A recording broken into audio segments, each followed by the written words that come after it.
नमस्ते बच्चों। हम आपको पाठ 14 लिखा रहे थे, हड्डियों की टूट और मोच। उसके वेरी शॉर्ट आंसर लिखा रहे थे। लिखिए आप लोग।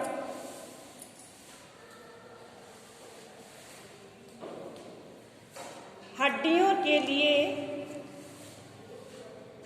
हड्डियों के लिए हड्डियों के लिए किस पोषक तत्व की किस पोषक तत्व की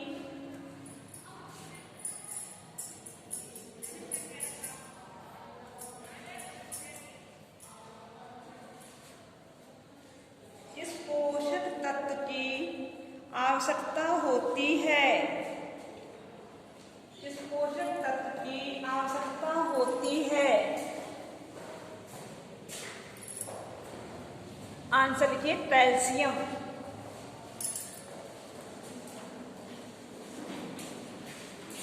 आंसर है कैल्शियम।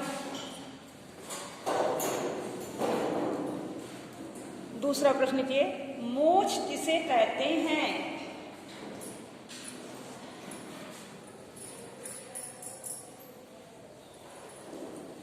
मोच किसे कहते हैं?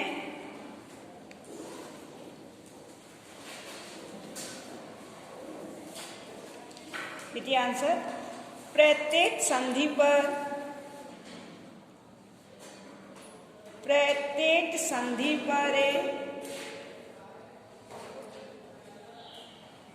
दो या अधिक प्रत्येक संधि पर दो या अधिक अस्थियां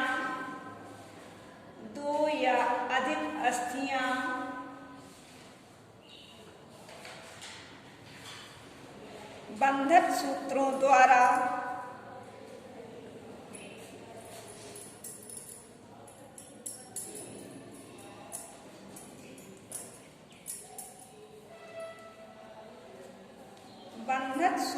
द्वारा आपस में जुड़ी रहती हैं।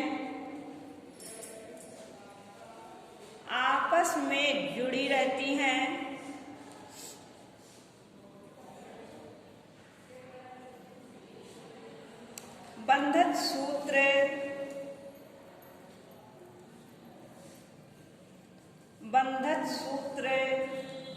अधिक दबाव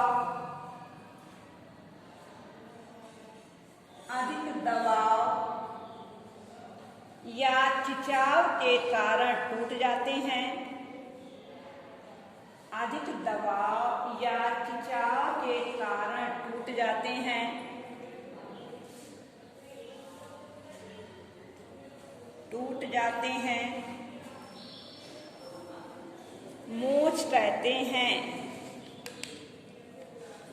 मोच कहते हैं।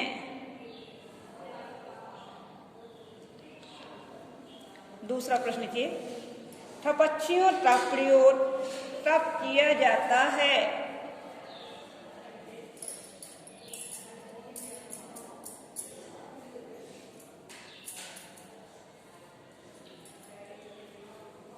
थपच्चियों का प्रयोग कब किया जाता है?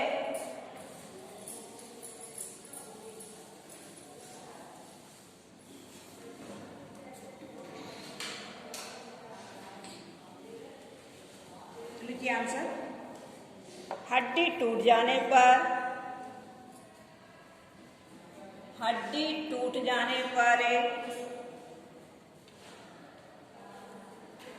कॉमा लगाइए, अंगों को यथास्थिति में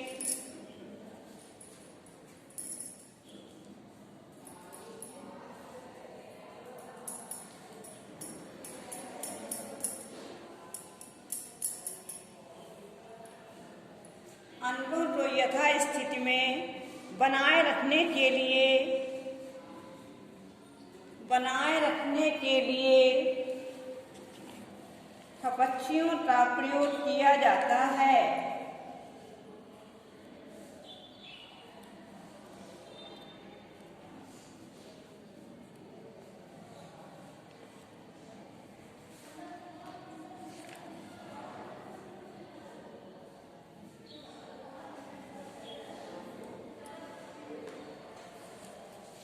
अगला प्रश्न देखिए,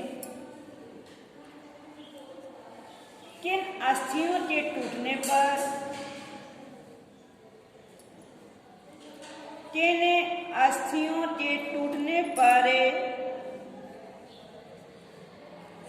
थपच्चियों का प्रयोग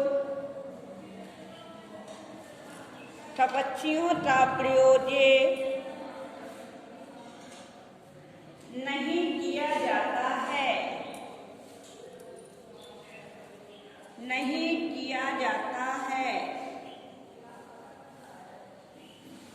किन अस्थियों के टूटने पर थपच्चियों का प्रयोग नहीं किया जाता है? ठीक है, नीचे आंसर खोपड़ी, मेरुदंड,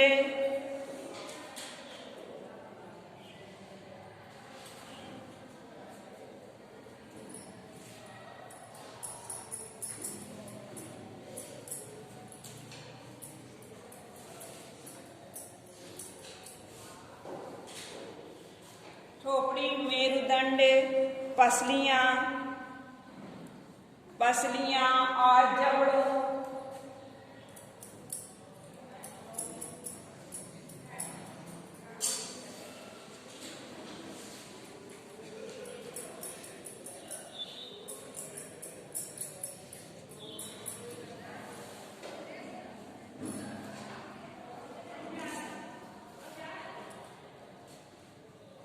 पसलियां और जबड़ों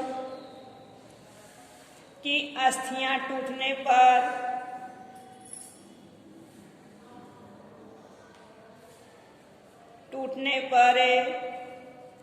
थपच्चियों का प्रयोग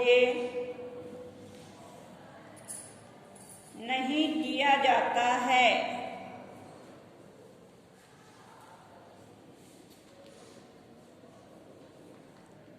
दूसरा प्रश्न लिखिए, मोच के दो लक्षण लिखिए। मोच के दो लक्षण लिखिए।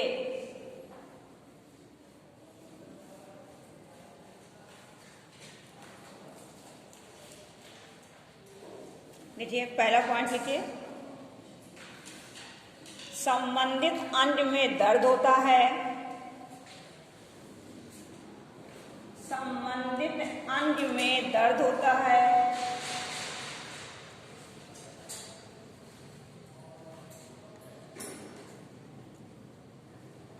नंबर 2, मोच के स्थान पर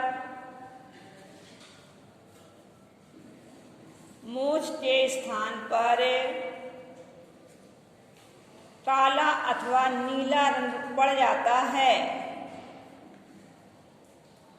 काला अथवा नीला रंग हो जाता है।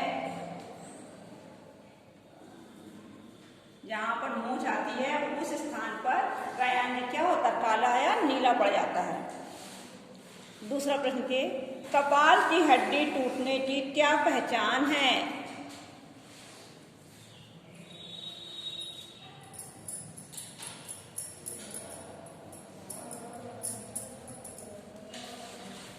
कपाल की हड्डी टूटने की क्या पहचान है?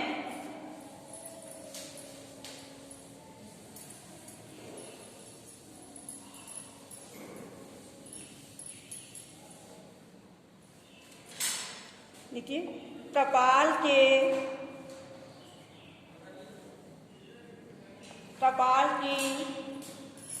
हड्डी टूटने से चेहरा विकृत हो जाता है।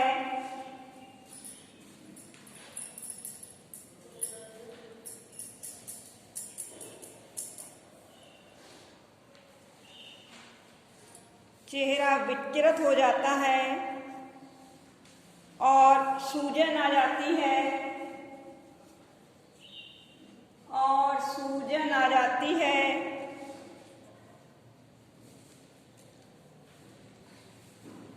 नाक, मुंह और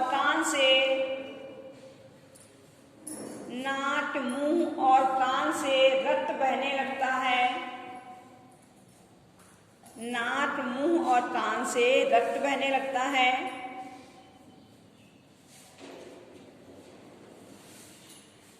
दूसरा प्रश्न लिखिए, प्राथमिक चिकित्सा क्या है? प्राथमिक चिकित्सा क्या है?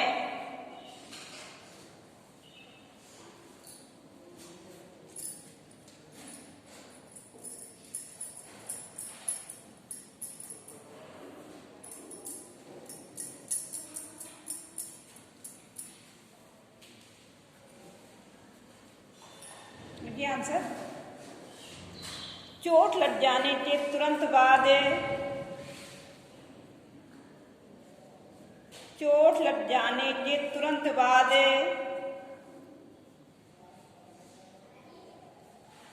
जो सर्वप्रथम, चोट लग जाने के तुरंत बाद जो सर्वप्रथम उपचार किया जाता है, उपचार किया जाता है, उसे प्राथमिक चिकित्सा कहते हैं।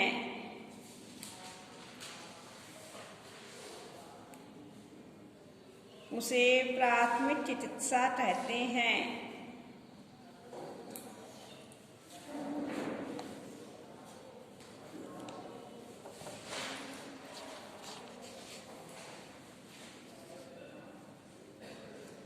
देखिए, जोड़ उतरना,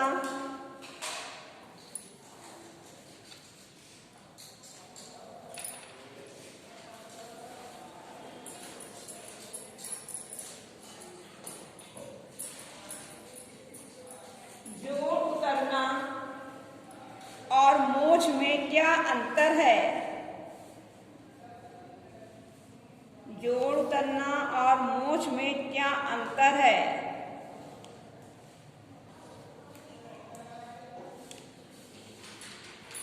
तो देखिए इसका पहला पॉइंट, जोड़ उतरने में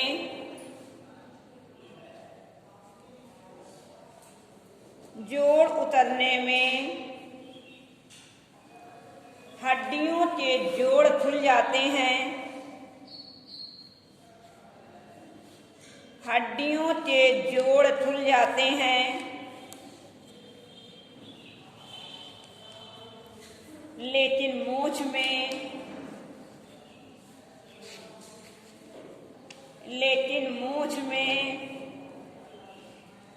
पेशीय तंतु टूट जाते हैं,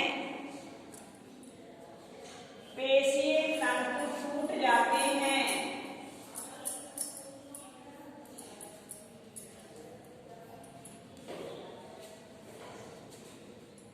नंबर 2, जोड़ कई स्थानों से खुल जाते हैं,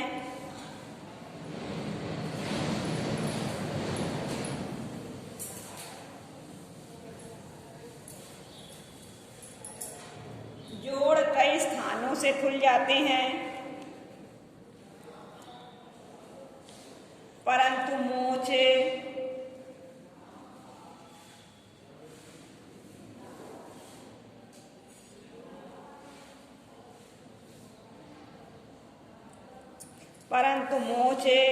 प्रायः टखने तथा कलाई में ही आती है। इस तरह से लिखिए ब्लैक बोर्ड में।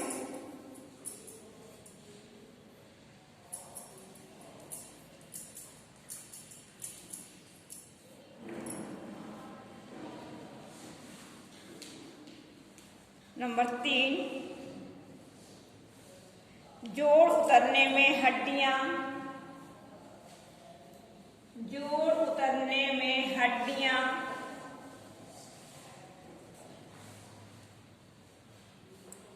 अपने स्थान से हट जाती हैं,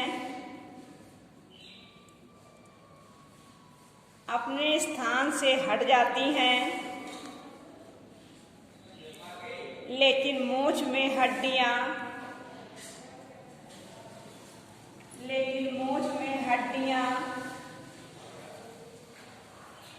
अपने स्थान से नहीं हटती हैं, लेकिन मूंछ में हड्डियां अपने स्थान से नहीं हटती हैं। अब डालिए आपका शॉर्ट आंसर।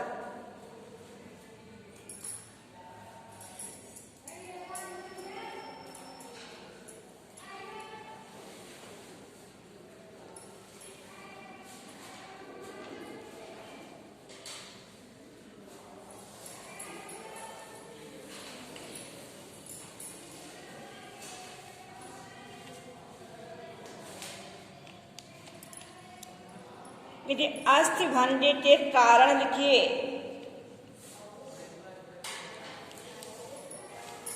अस्थि भंज के कारण लिखिए।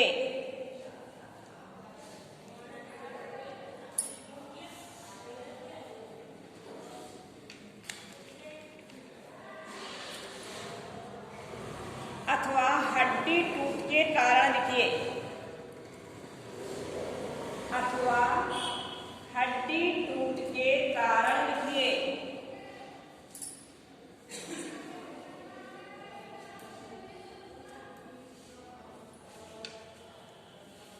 तो लिखिए आंसर। पहली हेडिंग डालिए प्रत्यक्ष अस्थिभंज।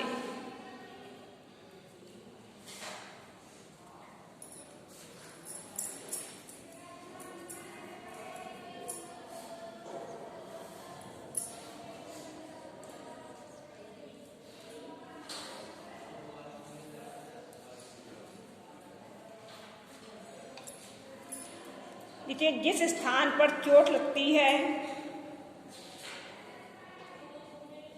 जिस स्थान पर चोट लगती है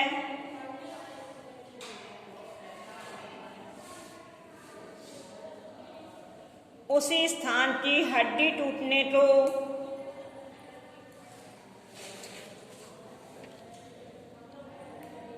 उसी स्थान की हड्डी टूटने को प्रत्यक्ष अस्थिभंज कहते हैं। प्रत्यक्ष अस्थिभंज कहते हैं।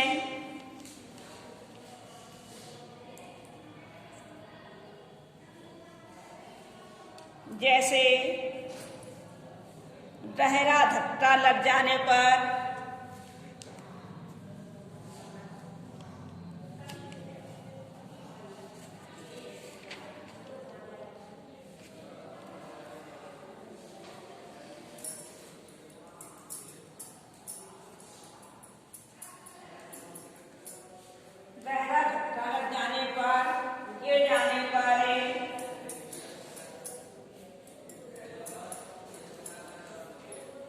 गिर जाने पर डोली की चोट से, जो बंदूक से डोली लगती है उसकी चोट से,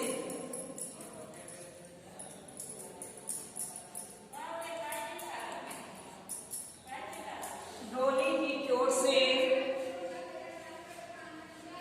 कुचल जाने से या कुचल जाने पर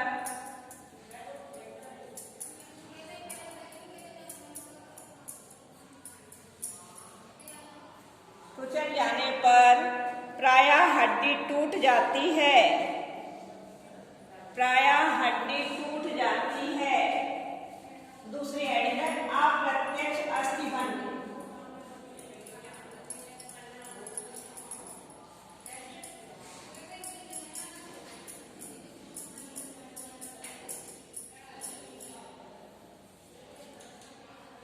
जो प्रत्यक्ष जो दिखाई दे, ठीक है, अप्रत्यक्ष जो दिखाई ना दे। देखिए जब हड्डी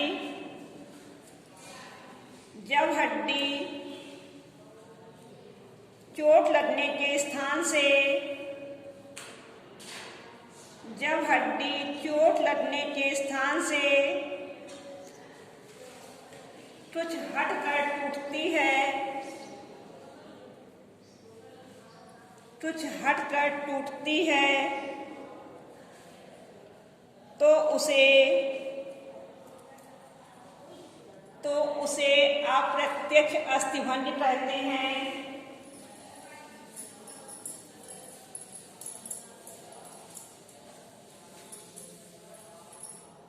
तो उसे अप्रत्यक्ष अस्थिभंज कहते हैं। जैसे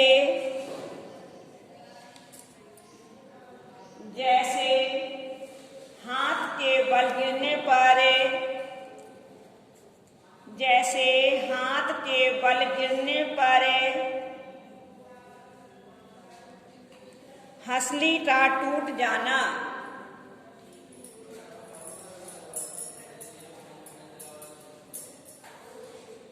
हंसली का टूट जाना, तीसरी हेडिंग डालिए, शरीर को हिलाने डुलाने से।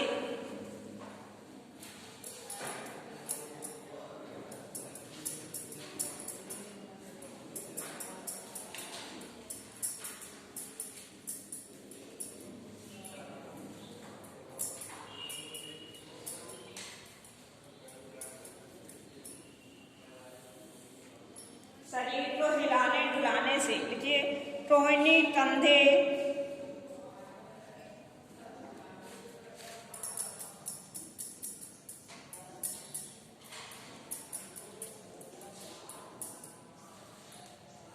टोहनी, कंधे, घुटने आदि की हड्डियां,